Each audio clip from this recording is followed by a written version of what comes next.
Education meeting. We also start the meeting with the pledge. I pledge allegiance to the flag of the United States of America and to the republic for which it stands, one nation, under God, indivisible, with liberty and justice for all.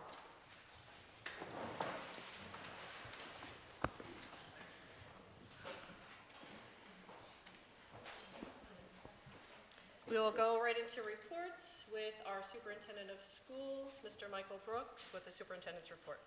Good evening, everyone. Thank you for coming. Actually, I'm going to defer the beginning of my presentation to a team that's been working on a project for the Board of Education.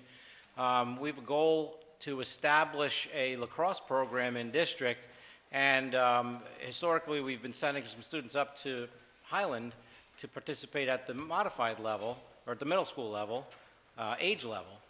And that opportunity is changing. So this board challenged me, and I've challenged our middle school principal and our athletic director to work with staff, and staff member Amanda's here tonight, to help us come up and craft a program that could be run here in Marlboro with a long-term goal of possibly building that program into an interscholastic program within our middle school and high school.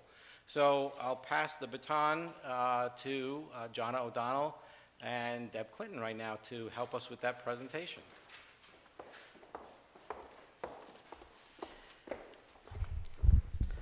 Good evening.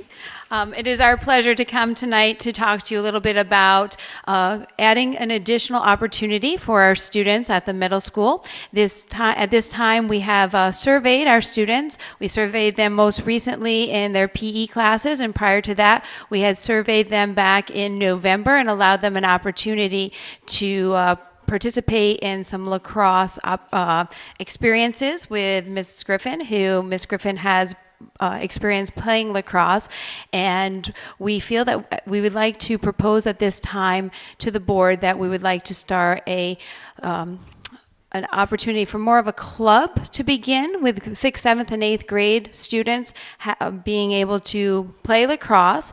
The goal would be to start in this spring and to have 1 day a week for boys and 1 day a week for girls to have exposure to the program. And then we are hoping that through the interest and through building a program under the direction of Ms. O'Donnell and with the supports, obviously, of someone who knows lacrosse and would be willing to coach with Amanda Griffin, that we will be looking to come back to you in the following year or two and ask to turn this into a modified sports opportunity for our 7th and 8th grade girls and boys. So we're here to present to you tonight this idea because unlike other clubs that we'd like to start, this one does have an equipment cost. So we want to also make sure that you're aware that the equipment that we would need to purchase would be equipment that we'd be able to use down the road in addition for the modified sports program. So we're really looking at kind of starting a grassroots foundational program for students. The students do have the opportunity to participate in a lacrosse unit during their PE classes, but this would really allow them additional time to become familiar with the skills and the layout of the game. So at this time, I'll turn it over to Ms. O'Donnell. So we did the research, and I reached out to other ADs about what would be the best way to go based on their experience.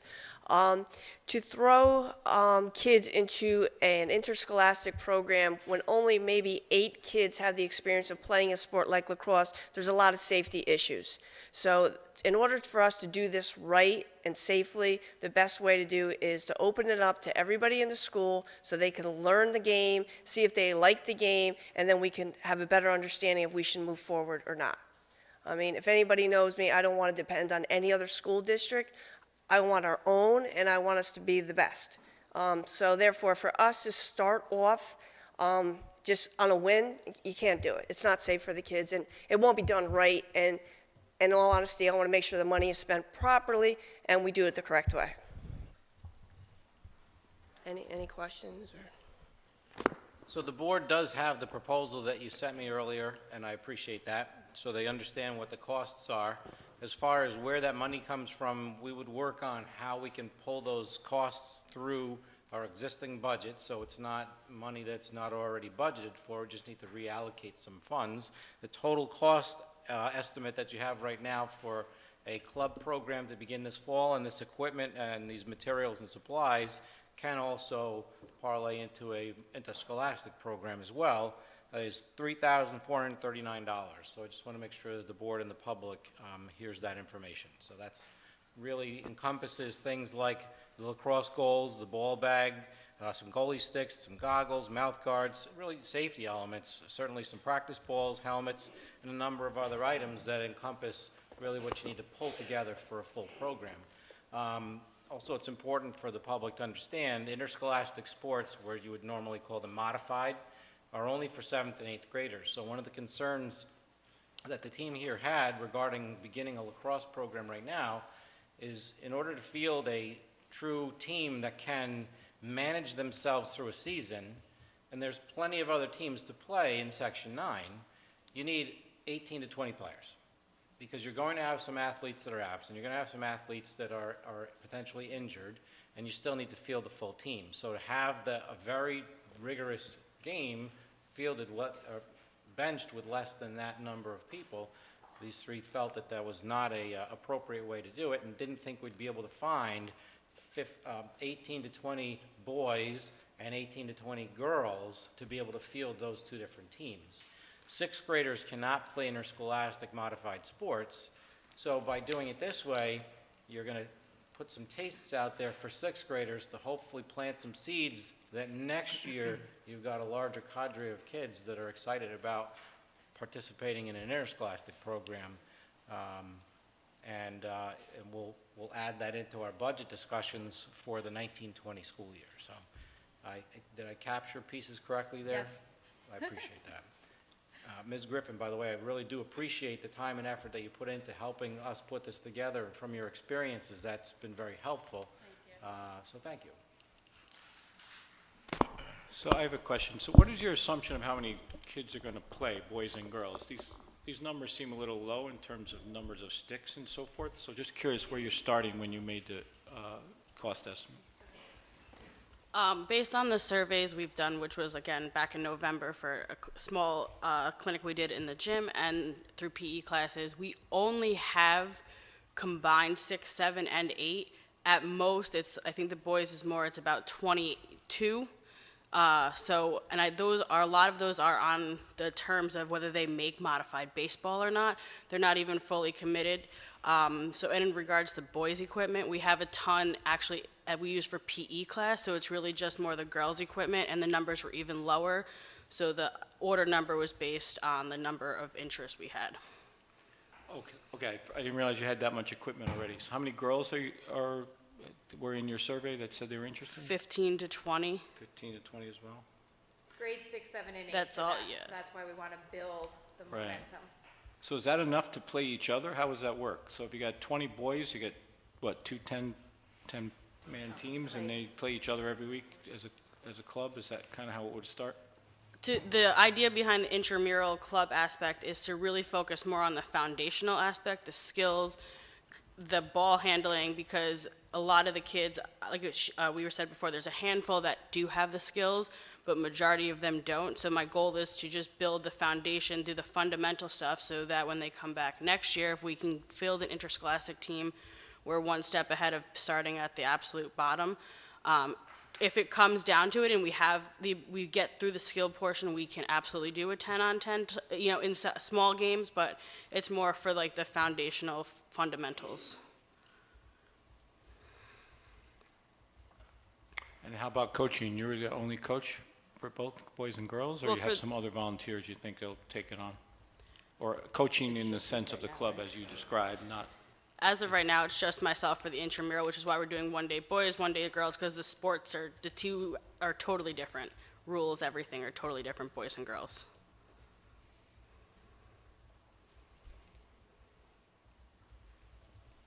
And we can do this for this is a proposal for this year, right? Correct, Starting spring? correct.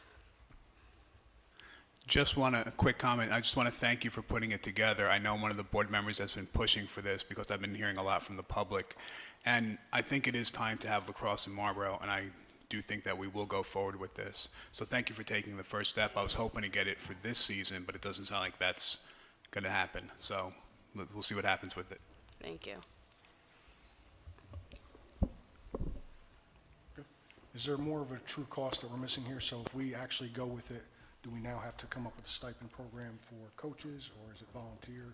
I mean, we have an equipment cost, but do we have a true cost? Right, the MFA, this is a club, so with clubs in the MFA contract, the first year has no stipend for the club advisor, so this is the true cost for this year.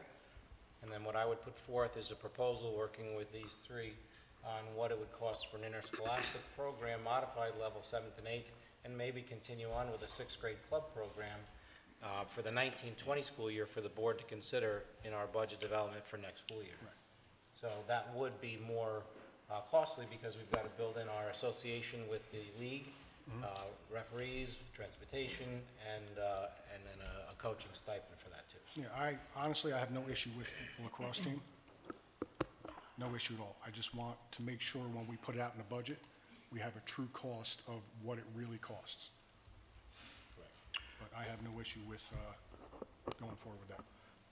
Yeah, I support it overall as well. A lot of questions because I didn't understand it just from the chart. But, you know, lacrosse is getting extremely popular, and it's also a big high school sport now, too. And just this year, we had a senior sign a Division I scholarship, or at least an intent to play. So obviously, getting a seed team or a farm team, so to speak, for middle school, feeding a high school program would be, I think, a really good thing. And you're starting pretty slow here, which is obviously what you have to do, and you put the thought into it and see where it goes. Maybe the 20 turns out to 10, and we have a different conversation next year. But I think it's a great idea, and I would support it. And if it does drop down to the lower numbers, will you continue the club? Yes. Like, what's the threshold for the numbers to continue the club? Really, quite honestly, the goal is team, so that when we get to the signups and that process next year, we'll have a much better gauge. I think after we get into a month of this spring, we'll have a much better gauge as to interest level. Right now, there's just a couple of opportunities in the spring for children, and those, as I'm told, those that typically try out for baseball, which is a pretty substantial number of boys that don't make that team, many of those roll over into track, which is primarily the only other real option for them. So this may open up another option and just changes the mind as far as planning for a future. Kids do make those kind of plans and say, hey, you know what, this is kind of interesting this year, Coach. I want to try it next year. And that certainly would be something also that the PE staff could work on, Amanda and Mike, to build that excitement level during PE classes throughout the year as well, too. Yes. Yeah, I think it's a great idea. And I just think that, you know, if you have some boys fall off for the baseball and the numbers get low, I'd love to see this move forward, even if the numbers get lower. But again, like Mike just said, if we can build up more interest, that would be fantastic. Yeah, I don't think the numbers will be that low, and I have said to everyone when we've been working on this, the biggest issue is a lot of kids don't necessarily even know what the sport involves, so once they see what it is, I think it'll draw more people in. I actually think the opposite's going to happen. More kids are going to come out after they see what it actually involves, and I expect the numbers to go up. Well, that's consistent with what we see in the rec ball, because I can tell you the rec baseball loses a lot of kids these days to lacrosse, which is the only place to go. Youth lacrosse is Highland right now, but we lose a lot of people. It's actually a challenge for the baseball right now. So I do think you're right. I think you will see more people get involved, especially if you're teaching folks that never did it before, and giving 6th grade and even 7th graders a chance to play around before they jump out there in a real game in a league and so forth. My question requires you to get out your crystal balls, which that in itself probably answers it. But so say you do this, it's super successful, we get to a point where we can actually create a team at this level. What happens when you get to the high school level and they're used to playing for Marlboro, and what's involved in creating a varsity team that's exclusively Marlboro and not the shared team? Well, we have different options. I wouldn't want to see these modified kids go right into a varsity sport. It might be modified, we can do a 7, 8, 9. That would be like in football, we have a modified football A, which is 7, 8, 9. That's an option. If we do have, let's say we have 2 seniors, but I only have like maybe 10 freshmen, then we'd have to be creative, possibly a 7, 8, 9, and then still merge and just hope. I mean, this is not going to happen. You know, we got to take the progression, Right, you know, right, right.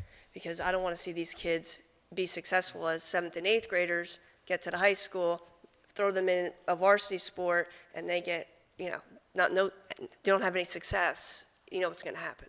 Yeah, and I was even thinking just more, you know, what's the next level? Yeah. I guess really is not per se varsity, but, you know, what would be the next step if what we have currently at the high school level is a shared team, so Yeah. that makes sense. Thanks.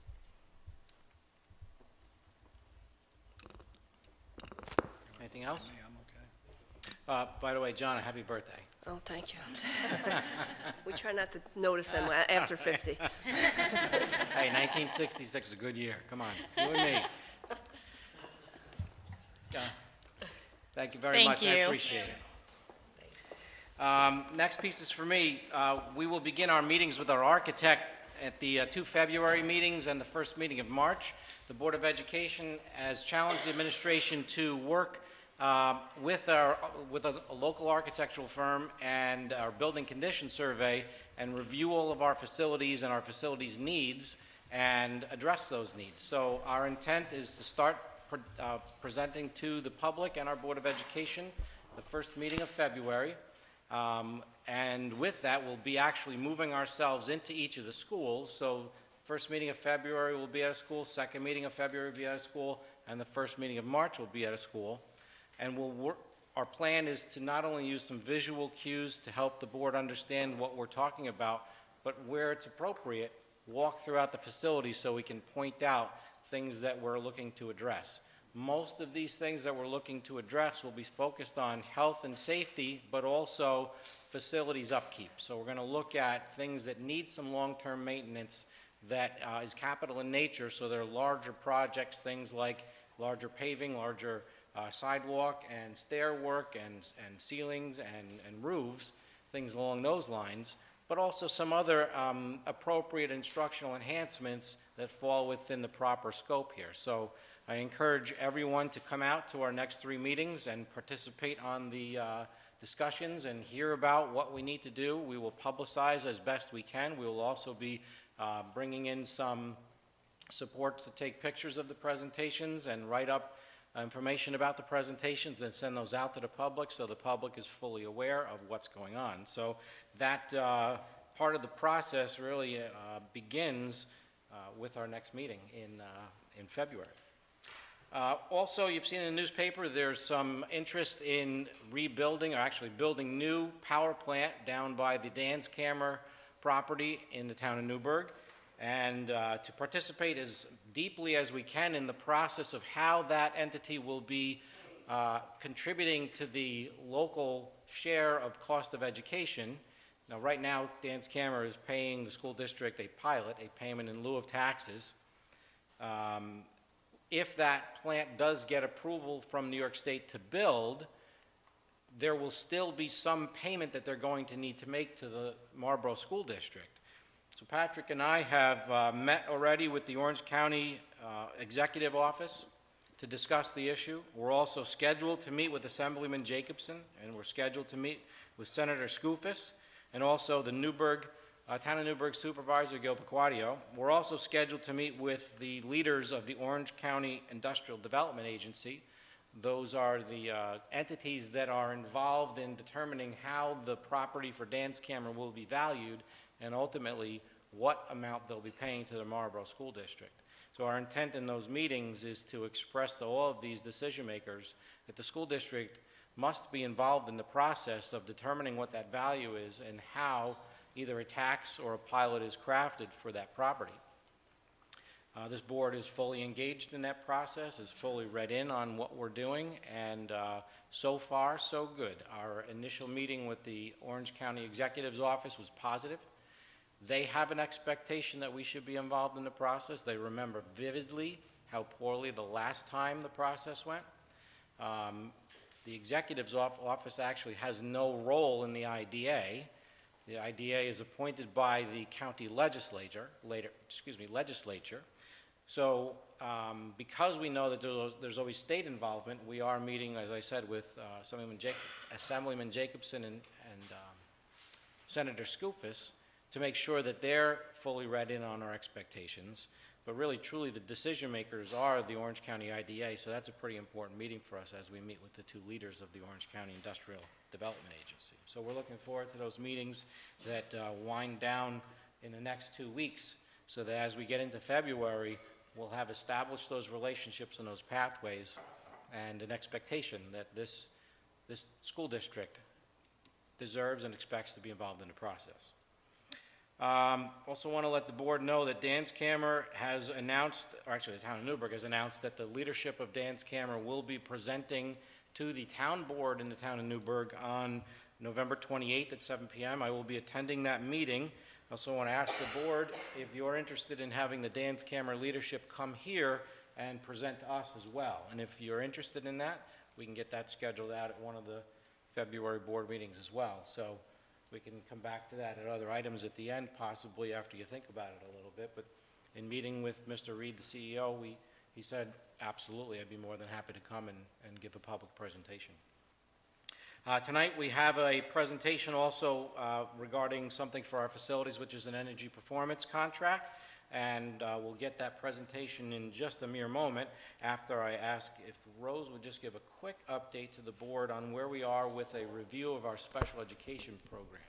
This is an initiative that Rose is spearheading this year, and an important component of that is a project that Rose is just about ready to get the contract signed and move forward on. So Rose, I'll ask you to just give a little brief on that. Sure. We have been discussing within the special ed department doing a special ed review of our programming, our allocation of staff, and the implementation of the continuum of services. So what I've been doing over the last couple of months is interviewing different agencies, if you will, that come in and do on-site reviews. It's not a teacher evaluation review, it's more a review of our process and procedures within the department to see, are we doing everything the most efficient way and for the best benefit of the students. So I looked at 4 or 5 different agencies. I met with all of them, reviewed their proposals, and have selected one company that seems to be most aligned with what we're looking to do. They have done several reviews in the area, and financially they are reasonable. Some of them were not. So I'm in the process of Patrick and I discussing contract specifics with the agency, and hopefully for a mid to late spring kickoff to the review to hopefully get recommendations as to improvements that we can do for the following year. It's also a purchase service through BOE, so it's a closer project that we also get aid, or state aid reimbursement on too.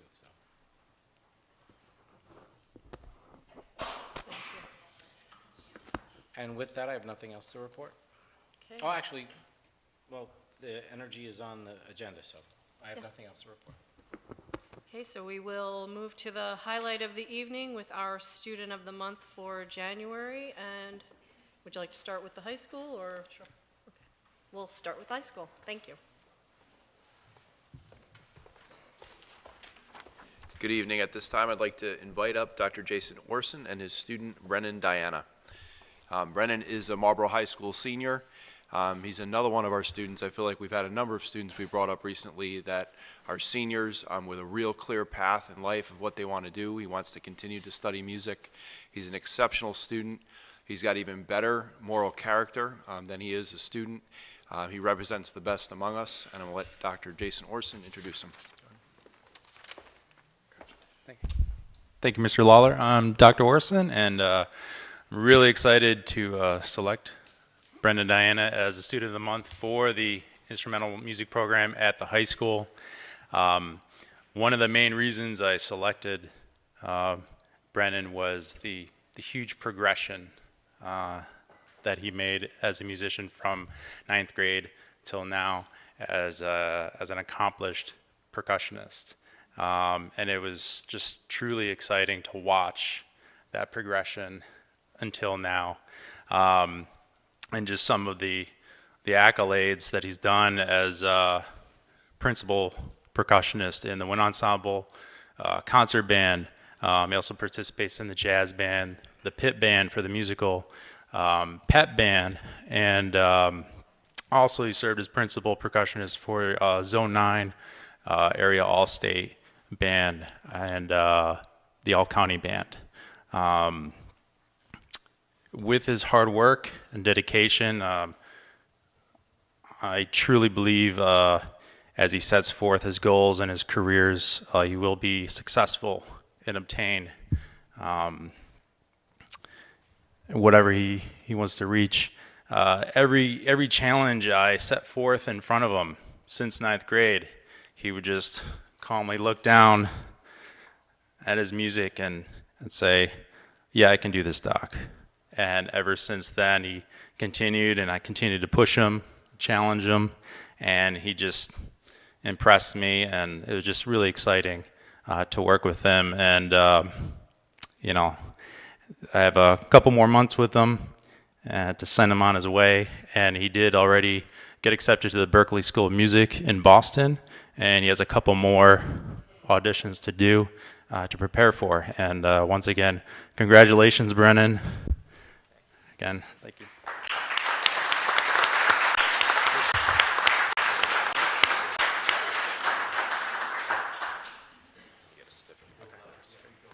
Oh, in front, okay, in front.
Why don't we jump down to the elementary school?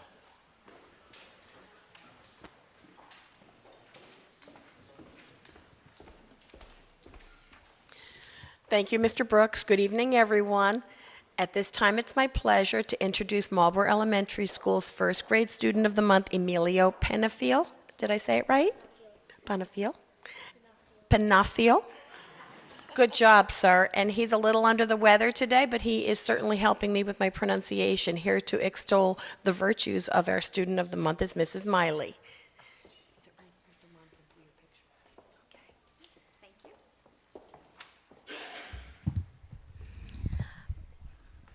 Good evening, Mr. Brooks, Board of Education, and the Marlboro community.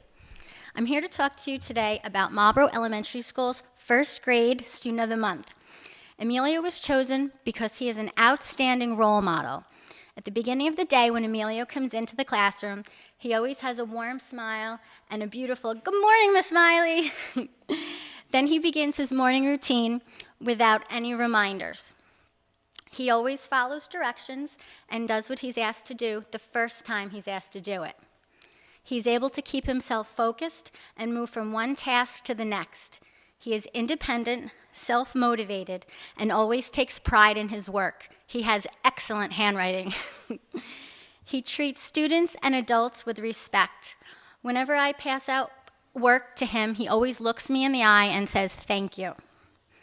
Emilio is also a great role model for his peers in the way he works with others during partner and group time. We had 2 new students join our class this year, and Amelia welcomed them warmly by being right by their side, helping them with procedures and routines in the classroom. I can go on and on about this little guy, but then I won't have anything to write on his report card. I would like to compliment Mr. and Mrs. Panafil for doing a great job raising your son. You too are good, outstanding role models as Emilio emulates you. I look forward to Emilio's accomplishments in the years to come. This little guy is well on his way to move mountains. With his strong work ethic, pleasant and humble way. Congratulations.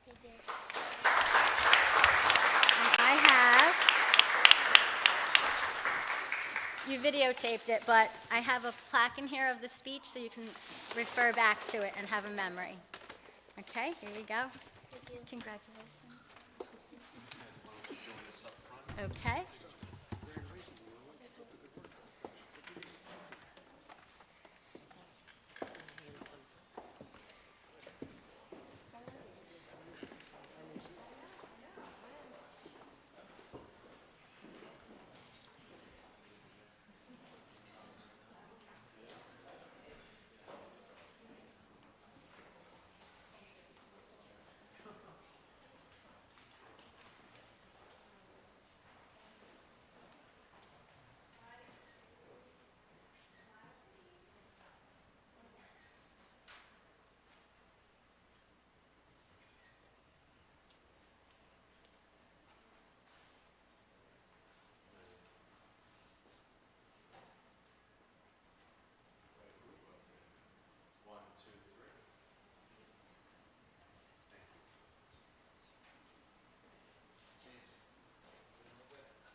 And our final presentation will be from the middle school.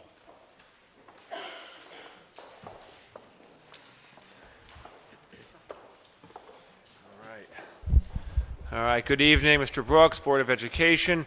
As always, it's a pleasure to be here to introduce one of our shining 6th grade students. It's a big class, and it's wonderful to have this young lady in that group. It's Midori Gosnell, and she'll be presented by her team, Marlboro Dukes, Kathy Keene, Raquel Piazza, Cassie Messina, and Melissa Carbone. So come on up.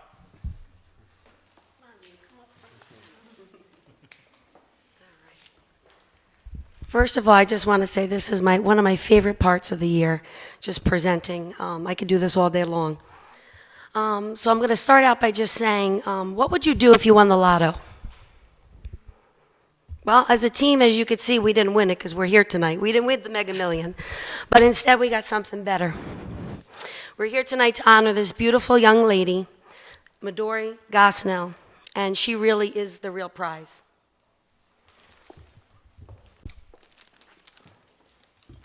In the Spanish culture, a traditional game of loteria is planned during the holidays to celebrate family traditions and cultures.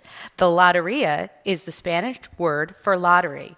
It's a traditional game of chance similar to bingo, but instead you use images and words on a bingo card in Spanish instead of plain numbers. The images on the cards instill a sense of pride and appreciation for the culture. Once the entire bingo loteria card is filled, you scream the word loteria, loteria. This means you have won the game.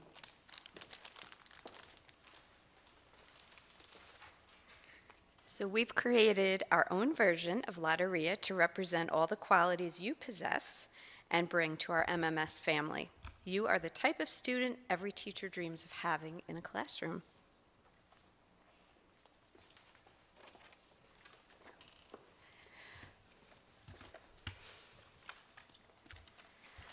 Midori is respectful to others. Respetuosa a los otros. She has good manners. Buenas maneras. And she is organized. Organizada. Her hand is always up. She participates in class. Participa en la clase. Hardworking to the core. Una trabajadora. By the way, she has a great and a good sense of humor. Un buen sentido de humor. Midori is a team player. Trabaja bien en un equipo. Very kind and caring. Amable y cariñosa. And she values her education. Valora la educación.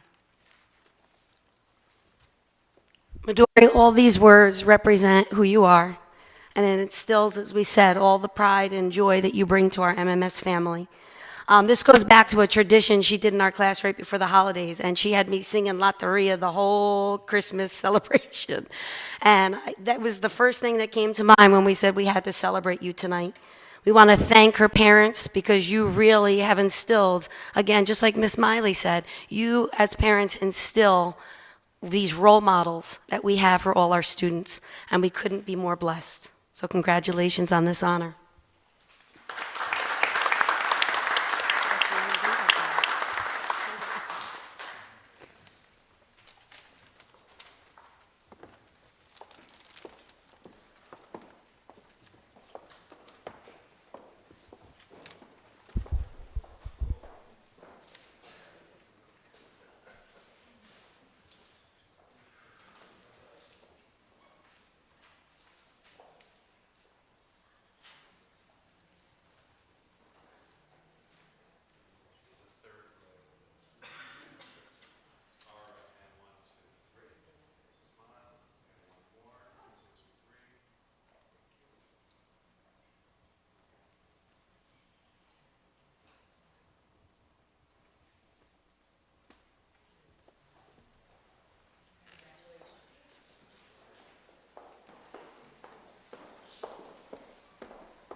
You know, if I could, thank you families, Brennan and Emilio and Midori, thank you so much for being great people. The public tonight witnessed some fantastic characteristics and what it truly takes to be a Duke. I mean, things like they're polite, they're role models, they move mountains, they're humble and pleasant, they're respectful, organized, they have a sense of humor, they're caring, they set goals, they meet challenges. Brendan, how many bands are you in? I counted, I think, 12-ish, somewhere around. Amazing, a truly amazing group of people. Families, thank you so much for sending us great people every day. To the 3 students, thank you for being great people. Keep doing that. It pays off in life in droves. So thank you very much for being great people. Thank you.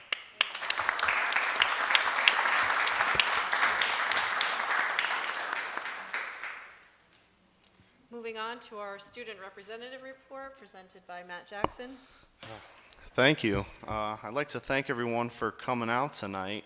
Usually my spiel is before the Student of the Month, so it was nice to see all the Student of the Month, and I was really struck by something Miss Miley said about Emilio, and I was like, wow, the world in the workplace would be so much better if everybody said thank you and greeted their boss with a smile when they hand them a pile of work, so kudos to you. I have one major speaking point that I wanted to talk to tonight, and it alludes to something Mr. Brooks said in his report, and it was about our, what we're calling Vision 2020 initiative, where we're looking at our facilities and buildings and seeing what needs to be improved.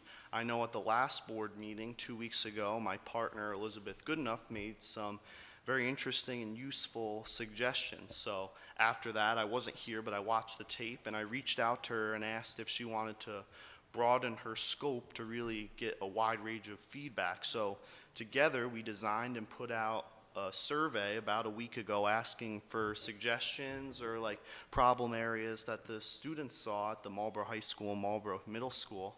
And so I've got about 150 or so responses, and interesting enough, the main area of interest at both the high school and the middle school were bathroom and locker room facilities. At the Marlboro Middle School, a main concern was that in both male and female bathrooms that the stalls themselves were somewhat rickety and didn't actually lock all the way, which was like uncomfortable, I guess was the term used in the restrooms. Then at both Marlboro High School and Marlboro Middle School, there were recommendations made for the locker rooms. So for starters, some male students said in the boys' locker room there was no mirror, which, you know, for girls and there's one, apparently, according to rumor, I don't know, there's one in the girls, but not in the guys, but guys like to do their hair too. Additionally, there was a suggestion for better drainage in the shower area. Like when 1 or 2 showers are going, the water is draining fine, but when you get a mass of students in there after like a swim class, like, and you got 8 or 9 going, the water tends to pool. And then another thing, jumping to the Marlboro Middle School, outside in the field area was the track. Now, we've had it for a few years, the modified track program. They hold a lot of track practices there, and the middle school track is somewhat, the pavement is kind of worn, jagged, and uneven in certain areas, so that is another area that could be addressed. And then the final thing was lighting. Lighting in the gymnasium. If you've ever been in the middle school gymnasium, it's very dim, you know, kind of dark. If lighting was another issue that could be addressed. And then I'll finish with one small announcement.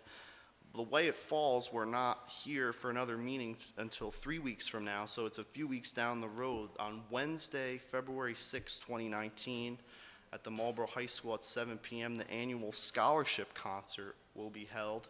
Features band and choral arrangements from all 3 schools, and all proceeds go to a scholarship to a graduating senior in the music department. And with that, that's all I have. Thank you. Hey, Matt, is there a chance you could get me a copy of that survey, or at least the results that are boiled down? Yeah, no problem. I can, it's in a Google form, so I'll share it with you. Thank you. Next up on reports, Patrick Witherow will introduce our presenter.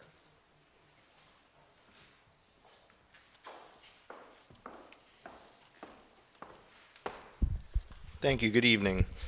We have tonight with us Bill Tagney from Siemens Group, who's going to give a presentation on essentially what an energy performance contract is and the process involved with that. Just as a brief synopsis, energy performance contract would be an opportunity to allow the district to make improvements to building systems, which will result in reduced energy consumption. That reduction in energy consumption is used to finance the improvements being made. So Mr. Tagney will, I'm sure, go into greater detail about that process, and he'll be available for any questions from the board. Without further ado.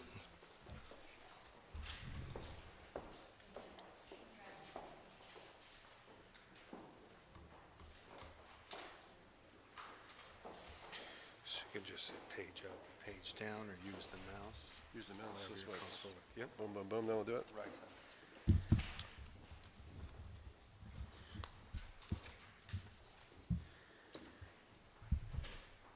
Good evening, thanks for having me here tonight. You know, I met you back in December, and I'm hoping tonight I can, you know, address some of the great things as far as energy performance contracting allows the district to do. But before we get started, you know, an interesting fact, right? We talk about energy performance, savings, renewable energy, solar, and I know you guys had looked at solar at one point. But did you realize that more energy hits the earth from the sun in 1 hour than the whole world uses in an entire year? Crazy stuff, right? And if you put that in numbers, so we all know what a watt is, right? Like a 40-watt bulb. And then there's a kilowatt, which is 1,000 watts. Then there's a megawatt, and then there's a terawatt. Well, a terawatt is 1 trillion watts, right? So the Earth uses in an entire year 15 terawatts. So in an entire day, the amount of energy from the Earth, from the sun that hits the Earth, 120,000 terawatts. So a lot of energy there, right? A lot of energy. Got to capture it. But just to kind of kick things off, anytime we look at performance contracts, you look at, trying to aligning the goals as far as within the district. So you're focusing on, obviously reducing energy, reducing costs, but also improving the learning environment within the classrooms and in the buildings. And, you had mentioned, gym lighting. I mean, those are some of the things that you can focus in on. But at the same time, we want to promote, engaged learning environment. There's a lot of other things that companies like Siemens gets involved with. But the big thing here, and I know Patrick, had mentioned it, it's a risk-free, there's no capital costs involved, and really using your current operating costs to really fund the improvements, which is real neat. And, this has been very successful in New York State throughout the last 25, 30 years. And basically, kind of how it all functions, I have here, you make the improvements as far as the modernizations, and that really generates savings, right? Whether it's energy and operational. And then those savings basically finance all those improvements, right? Pretty simple. And at the end, I say, success is guaranteed. All those savings now are guaranteed back to the district on an annual basis. So that's funding the program, right? Pretty neat stuff. From our standpoint, we've been doing this for over 25 years in New York State. We've implemented over $500 million worth of work in this form and fashion. Locally, we've worked with the City of Middletown, Orange Ulster BOCES. We were involved in the Regional Education Center at Arden Hill. North Rockland is another one that we've worked a couple different phases with right now. In fact, we have a project up in the state waiting for approval where we're doing close to $12 million worth of work under this type of program, which is pretty neat. I mean, right now we have, I think, like 6 different projects up in SED waiting for approval and review. Now, the way we approach projects, really is like kind of 4 major areas that we hit on. Siemens itself, here, we're talking about performance contracting, but we have a ton of resources that we can bring to the school. It's fire, life safety, security, the R&D that we have, the technology that we can bring. It's vast. The next component I have is performance solutions. So we've been doing it locally in New York. We've been doing it nationally and also internationally as far as globally. So we're very familiar as far as this type of procurement mechanism. And then the other 2 components I have there is from a financial standpoint. We're looked at as, right now, as far as from a credit rating in our industry in this nature, we have the highest credit rating that's out there, which is pretty neat, especially if we're guaranteeing the projects back to the schools or municipalities. And then the last component I have is what we always try and do is the educational partnerships that we try and forge going forward. We don't just implement a project, walk away. We like to look at the future as far as where the school districts, what their initiatives are going forward, and I just have a couple of points on that. And my last thing about Siemens, we're local. So some people look at Siemens as we're a global company, which we are.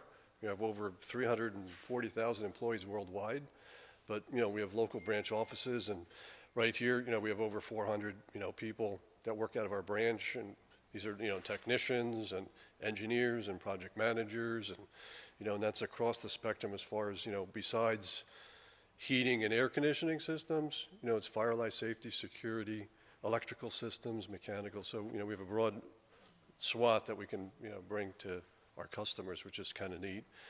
And we've had an excellent track record. In fact, right now, as far as these types of projects in the U.S., we have 1,000 ongoing guarantees projects that we've already implemented where we have these guarantees in place right now.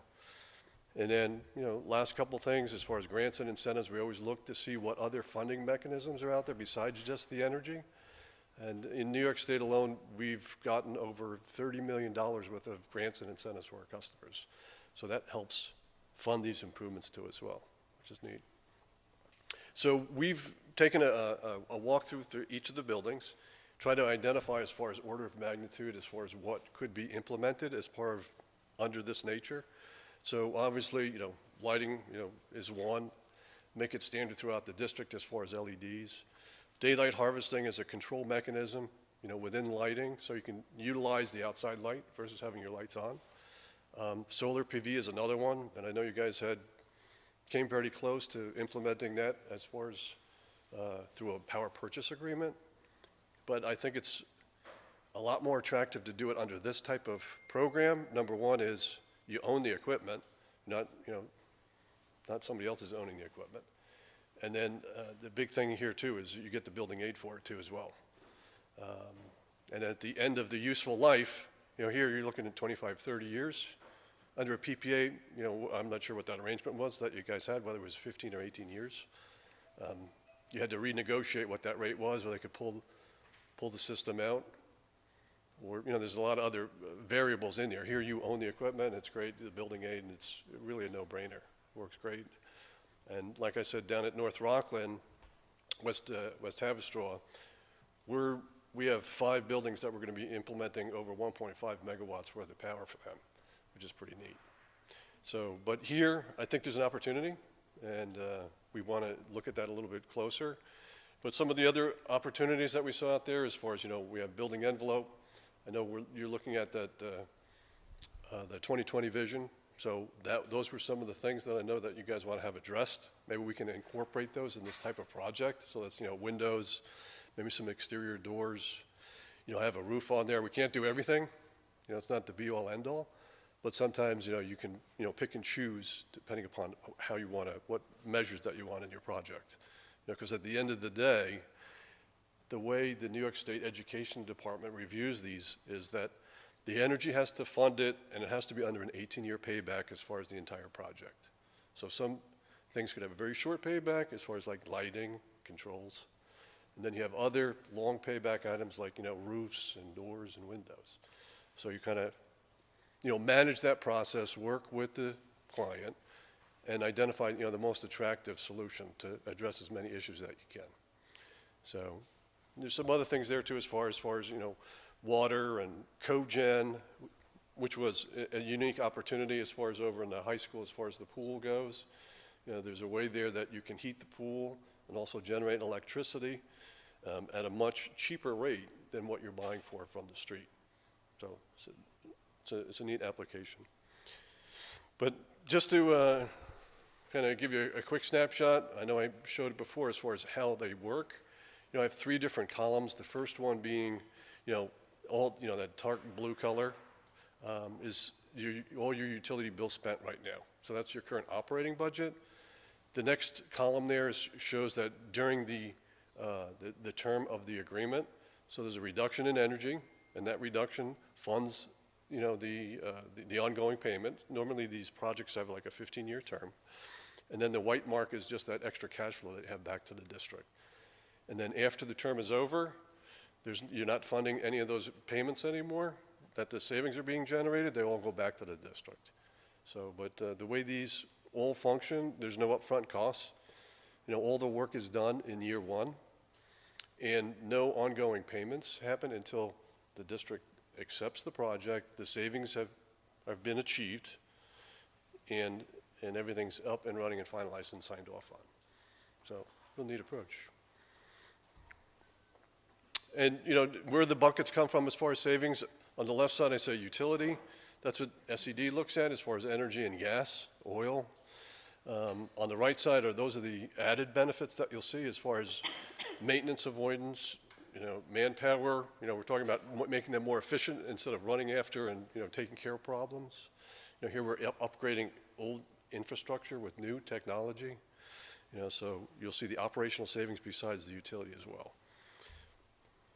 So what are we looking at? Like I said, we walked through the buildings, order of magnitude, and we looked at utility data. We're looking at somewhere just from an energy alone, $175,000 to $200,000 in annual energy savings, right? And what is that going to drive? It's going to drive, a $3 to $3.6 million project in improvements. Pretty neat. And those calculations aren't including any solar right now. So we need to examine that a little bit closer. And what that's going to do is, drive down your energy costs, but your usage, we know where we can bring the usage to the buildings, if that makes sense. And then as far as incentive and grants, we're looking at like $50,000 and up as far as the amount of incentives that are out there. So kind of summarize, financial, like what I said, there's no capital outlay. We have flexible financing as far as the way we structure these, which is real neat. and we capture all those utility incentives. And then from the operational side, again, we're looking to enhance the learning environment, improve the efficiency in the buildings, and upgrade aging infrastructure. I think that's it, right? Sorry.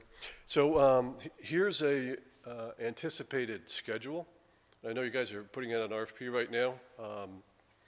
I was being optimistic as far as, making a selection and where we are, but selection, say, February, March.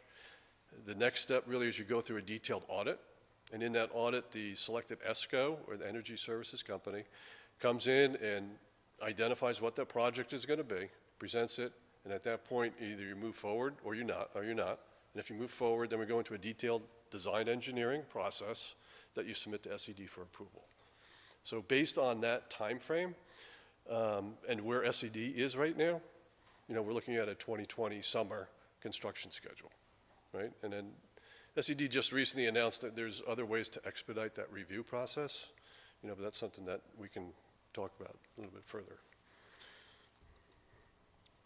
And then last couple things, from that, what I'd said as far as where we are, as far as Siemens, we kind of not just build the job, but we look to stay on for a longer period of time.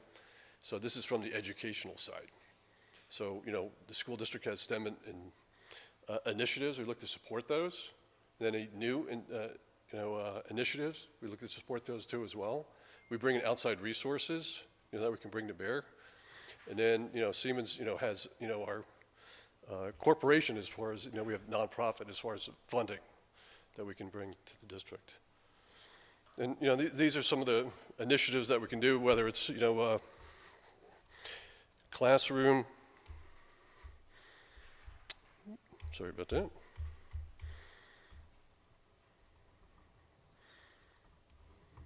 Sorry, guys. There we go. So, this is like one of our engineers working with the kids in the classrooms. We have hands-on kits. We've been involved in, some of the initiatives, a collaborative education summit. This year we had our 5th one in the state. We had over 200 teachers and administrators that joined us for 2 days.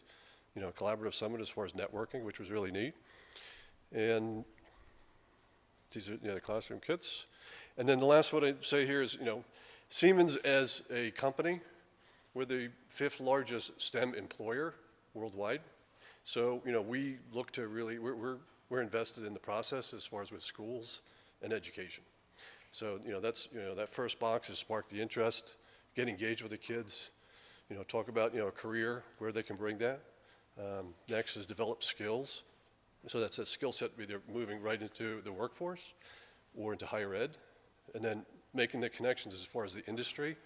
And the last I have here is create the opportunities. So projects like this, the people who are involved in them are STEM, people that came up from that STEM involvement. So we really take pride in that.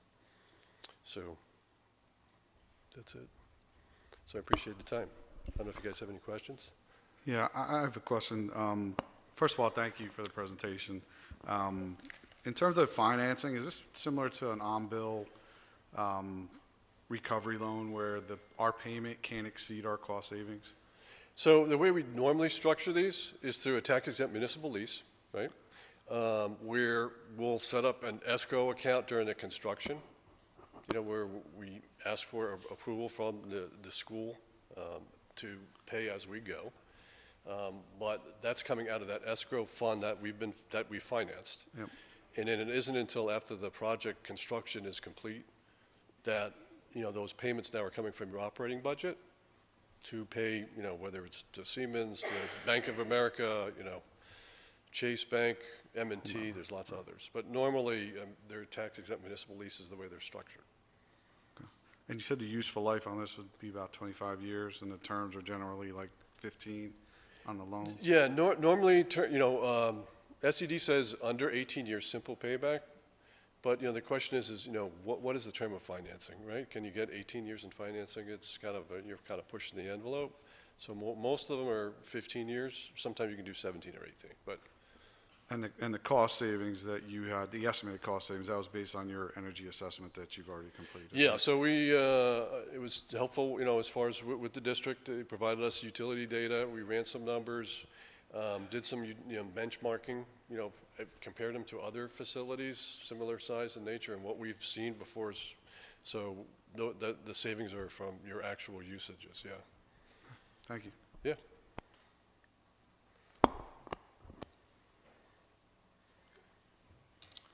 So my question would be, you mentioned grants. How would the grant work versus the financing? So it could work in a couple different varieties. Some districts say, we want the grant to pay down some of the costs as far as the financing. And some say, well, we'd like to see the benefit come back to us. So we're implementing a project right now in Dutchess County for Pine Plains schools. And in that project, we have close to just under $200,000 in incentives in that job. And the district elected to just receive that money back to them. So, and that was to do some solar. We're putting some ground mount solar for them, besides the energy improvements from lighting and other efficiency improvements too as well throughout the district. So, I mean, there's a variety of ways you can do it. Yeah. Okay, and then as far as aidable, what is the percentage on that, Patrick? I'd have to get our latest building aid number, but it's roughly 50%, 54%. Okay, good. Thank you. Yep. Sorry, can you go back to your timeline? Sure. I think it's See if I page can, 12. I was struggling with that before. There we go. So I'm a little confused about how the page before you say no capital outlay, but this timeline refers to RFP for financing at the beginning. So can you kind of take us through the timeline as to when the district has to start paying you to do the construction in whatever way that's financed, and how the money comes back and when? Okay. Payments don't start from the district until the construction is complete, signed off on, by the school district, or if you have an outside party, a third party reviewing what's going on. So those savings that you're generating during construction period, those just go back to you, or you can use them to help offset some of the costs once we go into that finance term. So the finance term doesn't start until after construction's complete. Does that make sense? And we're financing just the work itself for construction? Correct. So, okay, and how do you measure the cost savings during that time? I guess that was another big part of the question is, Yep. is it primarily electric bill, and how do you deal with normal fluctuations in electric bills from differences in weather? You get a cold season, you get a hot season. Right. So basically what you do is upfront, you develop what that baseline is. You agree upon what the utility rate you're going to use going forward. So if all of a sudden the rate goes up to 30 cents a kWh or something, or 2 cents a kWh, we don't have control over that. That's the risk that you guys have always had and will always have going forward. So what you do is you develop what that baseline is as far as what your rate is, and also what your usage is. And then as you go forward, there's certain measures that you'll implement, and there's a measurement and verification plan that you submit to SED. They sign off on it as far as how you're going to identify what those savings are going to be for each measure. And when you add those all up, that's that total savings number. That's why I said, that range of 175 to 200 right now. So you're funding your own construction costs for some period of time while we collect the savings initially, and then at some point we finance and basically pay you for what you've put out so far and whatever's ongoing? Is that how the timeline falls? The timeline falls kind of just like that, yeah. So that you set up the financing up front. As we start the construction, we're pulling that financing, whether, whoever that financing partner is, we're pulling that off to pay our contractors, to pay our engineers, to buy equipment. And then we go through that during that construction. And at the end of construction, at that point, that's when the district would say, okay, our energy costs are going down. We're going to spread that over a 12-month period, and that will fund what that finance cost will be each year.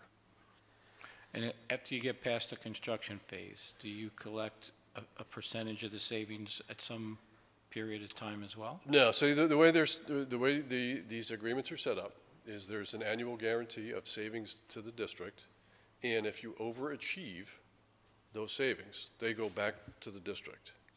If they fall short, then we have to make up the difference. So that's why I said they're guaranteed back to the So district. where are you making the money? Just in the construction part of it? During the construction period, yeah, sure, we'll get paid to do the work and the people that we hire. But then going forward, then we're your partner to make sure that you're achieving the savings that we've identified. And along that way, how do you fund the people doing that? Or how do we pay you? You must get a piece of that or something, right? Yeah, there's what we call as a performance assurance, and what we try and do is try and build that into the program cost up front, at least for the first few years, and then it'd be up to the district of whether you want to continue doing that. Because normally if you're going to miss the guarantee, you'll miss that in that first year. And the way our agreements are set up is, we want to go back in there and make the correction, and so you're going to be achieving the savings that we've anticipated. Okay, and then another question is, you went through that education. What was that part of the deal, or that's a separate part of the contract, or what is that? That's at Siemens. That's our thing. So we take pride. Like I said, we're one of the largest STEM employers worldwide. So we have a stake in getting involved in the educational sector too as well. So we, as I said, whether it's initiatives that the district has already or new initiatives that you like to employ. Perfect example, I did a project with Hendrick Hudson Schools over in Westchester, across the river, and they had an issue where they were struggling in their elementary levels as far as STEM initiatives, and they were falling short as far as where they should focus. So we funded bringing in outside consultants to help them identify where those improvements could be. And you get paid for that, though? We pulled that money from our foundation to pay that consultant. We didn't get paid for it. So that's what I mean. We can fall on our resources within our company that help fund some of these other things too as well. So it's like a volunteer effort from your company to come in and do grassroots. that? Yep. Okay. I just have one question. Is there any data on the life of the individual upgrades that are presented versus the length of the project term? Like if windows take 18 years to see the return, do the windows last 18 years? Right. And the way the state education department reviews these types of projects is if the life of the equipment is going to be less than the term of the agreement, then that equipment needs to be upgraded. Unless it's standard maintenance items, right? So lighting is a standard maintenance item. But if you put in a boiler, that boiler needs to last more than 18 years. Otherwise, you're going to have to replace it. So, but those heavy lifting items, have, over 20 plus years life expectancy. Yeah.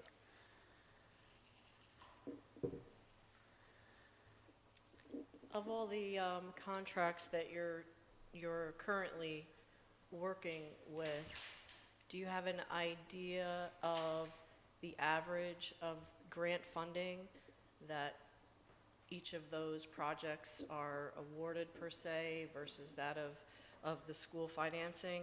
And what kind of criteria usually has to be met in order to get maximized or maximum grant funding? Well, we always look to try and maximize the incentives that are out there. So whether they're locally with your utility, with the state, or federal, right? So we have people looking to do that, so we try and maximize that. The grant monies that you're eligible for is based upon the measure that you're implementing. So if you're just replacing a small little motor, you may get like $10, right? But say Pine Plains Schools, right? 500 kW solar ground mount system over at their high school.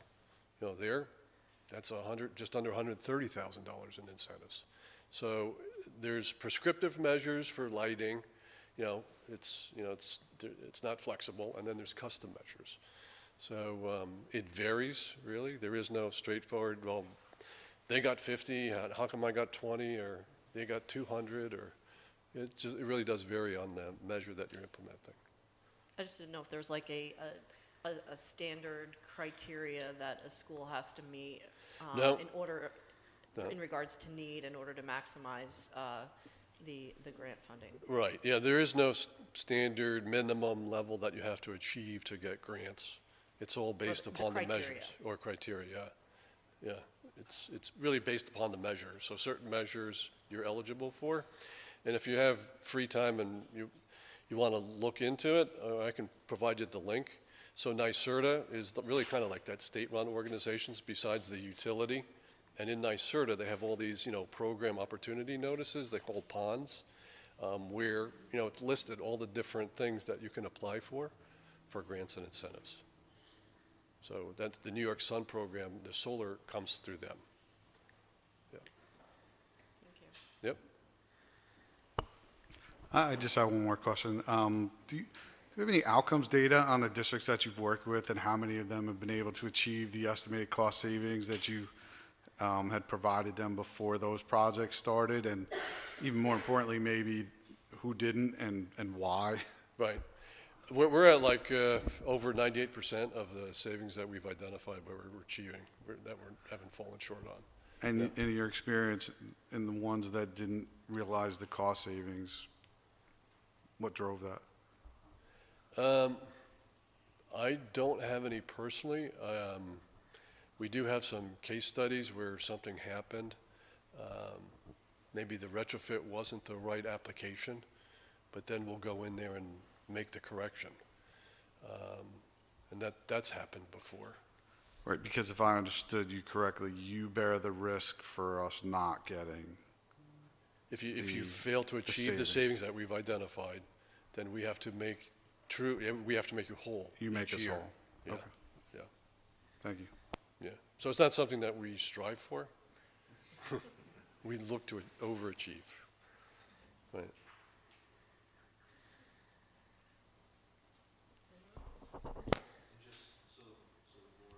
Is aware, we have started the initial phase where we've issued an RFP that is out. So we're in the process of next Tuesday, we'll have a walkthrough scheduled with any companies that are interested. And then we do have a deadline, I don't remember what it is offhand, for the proposals to be turned into us. And then we'll evaluate that process. It doesn't bind us, or we haven't made any commitment. It's just necessary for that initial stage to get the proposals in to look to evaluate what different companies are going to see as possible solutions for us going forward. Thank you. Thank you. Thank you very much. Yeah, good enough. Thanks.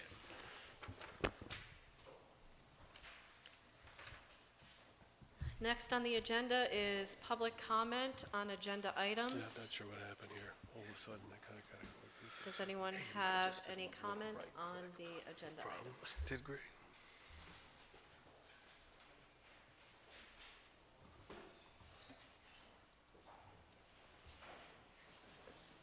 Actually, if I could just make a quick introduction, Rob, I forget your last name, Rob. Lafayette. Rob Lafayette is with CS Architectural Group. So Tom Ritzenthaler, who presented the other time when we were here, Rob is his partner in the project. So he wanted to be present to make sure he heard a lot about the project and be a good advisor for us in the process too. So thank you, Rob. I appreciate you coming out tonight. Thank you. Thank you. Any public comment on agenda items? Okay.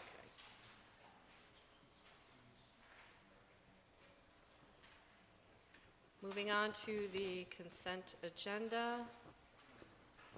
Resolved that the Board of Education, upon the recommendation of the Superintendent of Schools, approve the contracts, agreements, and reports as presented.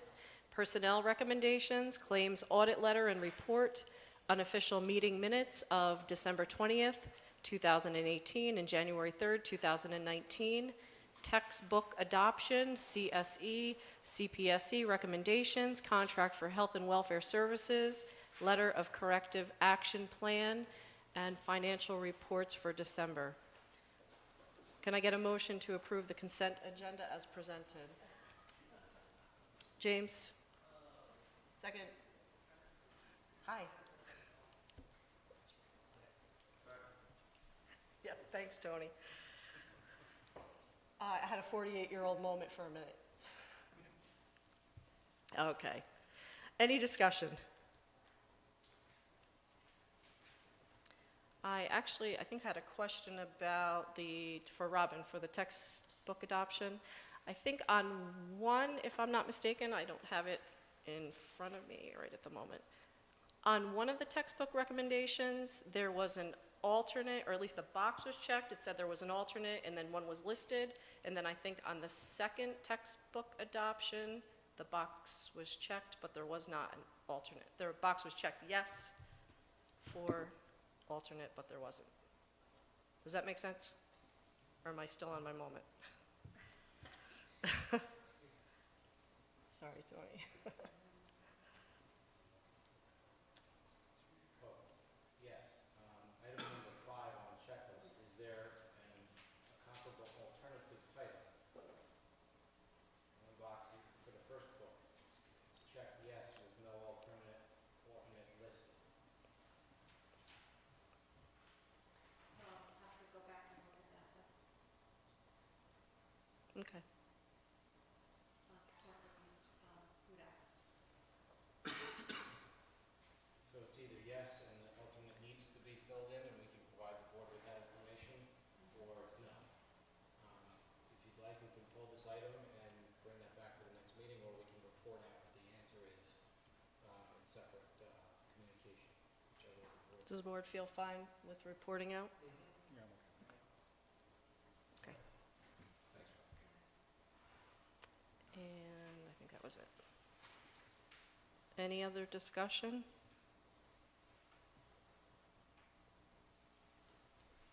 Cast your vote.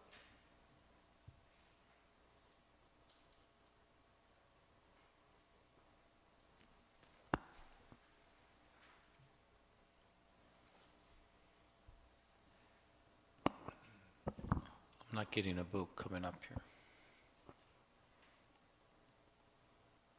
Do you show me logged in, Teresa? Okay. You want her to log your vote for you? Can I make a verbal vote of yes, please? Motion carries 6-0. Can I introduce him? Yes. I'd like to introduce somebody that is just appointed. David Remmer has just been appointed as a leave replacement in our English department for the remainder of the school year as an certified English teacher with a Bachelor of Arts in English. One of the things I was most impressed with David and learning about his path to our doorstep, so to speak, was a true passion for writing. And I love that you are going to be an important part of our English department. Writing is a central core to all of their repertoire, so a perfect partner in that whole process. So, David, welcome to Marlborough.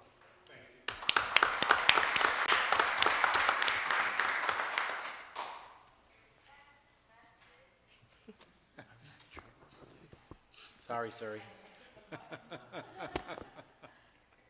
Okay. Moving on to recognition of district residents and others.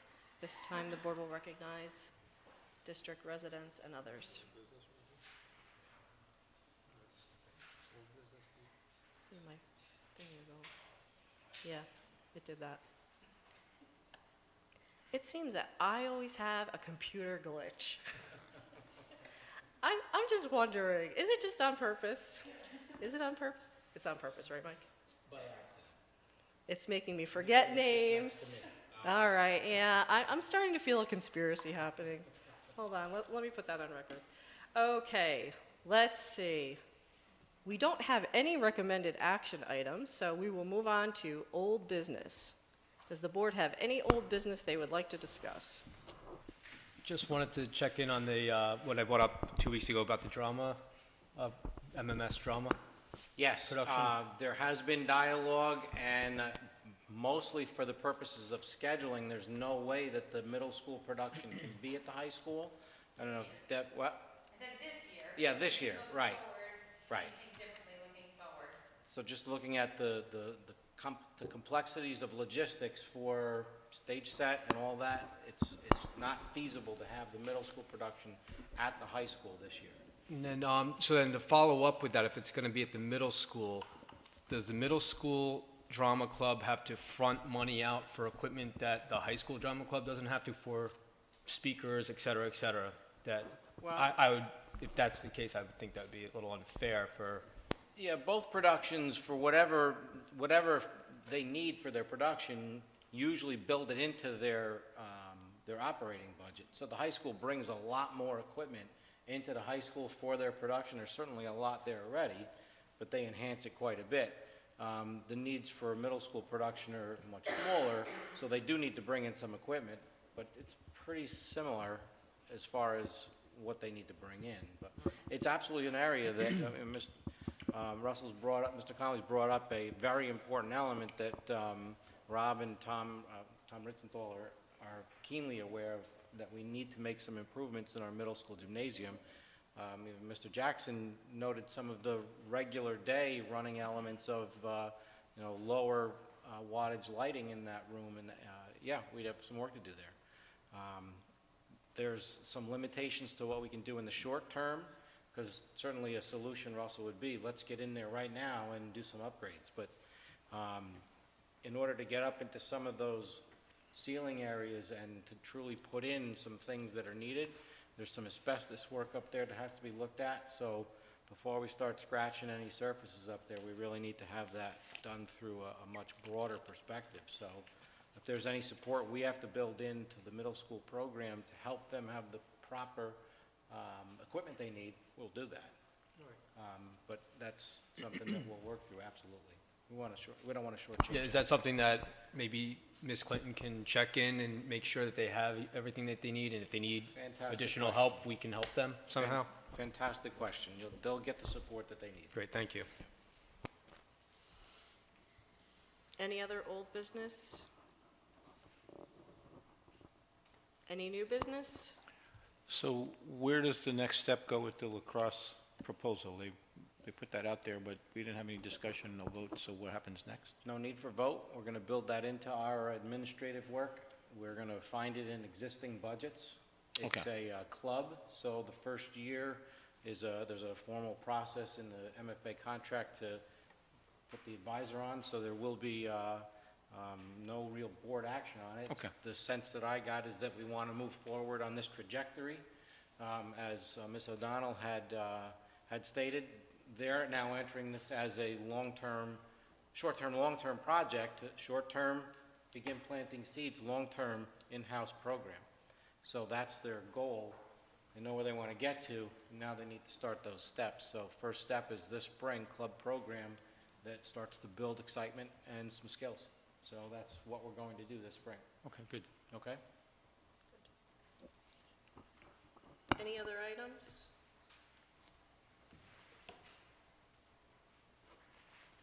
Okay, now we will recognize district residents. If I and could just others. ask one quick question, sorry. Do we want to bring dance camera leadership in here for a presentation? right, Is right. that something we want to do? Yeah, I think that's. Okay.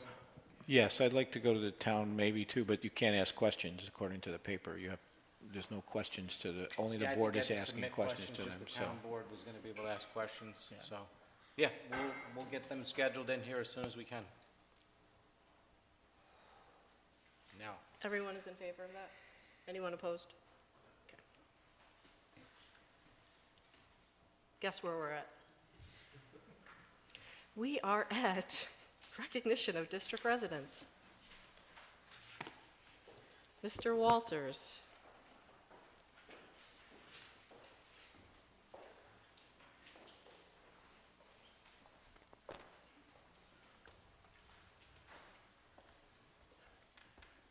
Two weeks ago, I brought up the topic of the Middle Hope School and done a little bit more research on my own. Tremendous amount of lighting in the front of the building, even more lighting around the back. My suggestion at the time was mothball the building, turn the lights down to minimum security, And I've also found out that there's a basketball program run out of that building for which they do not pay any building use charge. I understand and I know there are 4 other gyms in the school district. I'm sure that something can be worked out, that they still wouldn't pay anything for their program, but they would be able to use one of the other 4 gyms. Has anything been discussed on it? There is energy being used, and when I mean mothball the building, you read all the time in the paper, municipalities, school districts mothball their buildings.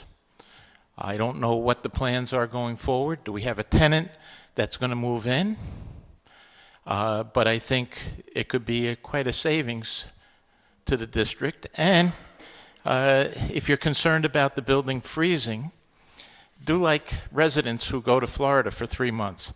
They put a red light in their front window. They tell their neighbors if they see it to call whoever the contact person is. I'm sure one of the neighbors down by the elementary school, if you put some of those lights in the window and it came on, they would be more than happy to call Mr. Cavazzo and have him come down and check it out. Yeah, we have looked at this. Larry and Pat have reviewed it. There are absolutely major issues with shutting everything off, and our liability for that facility, it does, when you shut off all of the electric around a facility, it does invite visitors that you do not want.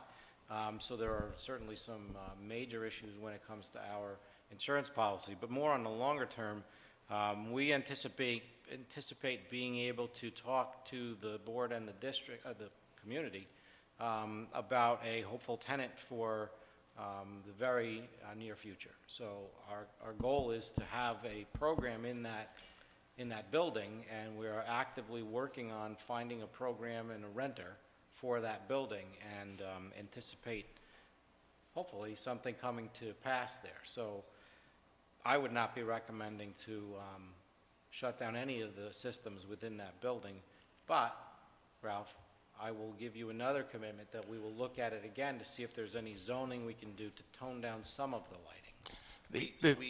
The lights around the back of the building, they weren't, in my estimation, LED bulbs. They were very bright floodlights, and I think that probably half of them could be shut off around the back side of the building. Yeah, Actually, after the last meeting, I drove up there to check it out.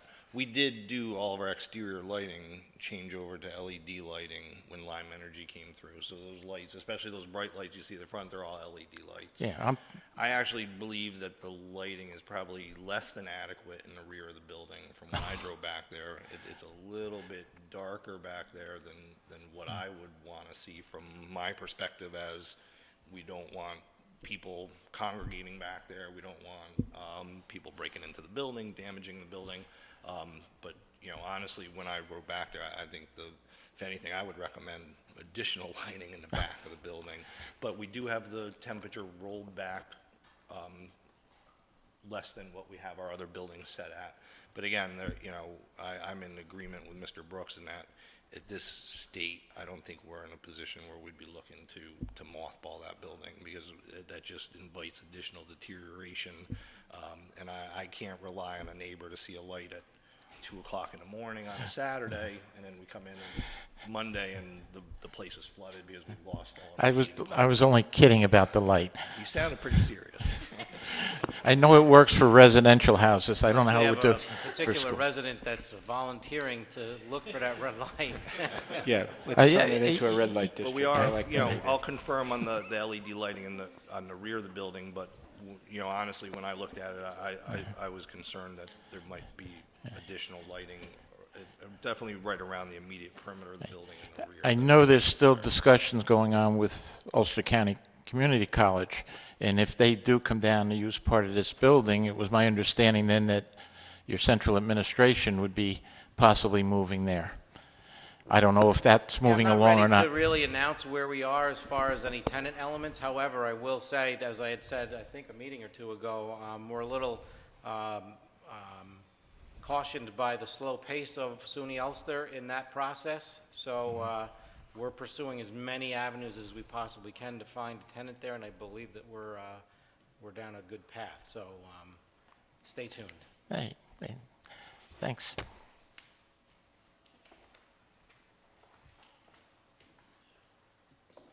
Anyone else? Resolve that the Board of Education adjourn the regular business meeting. All in favor? Aye. Any opposed? Meeting is adjourned. Good night.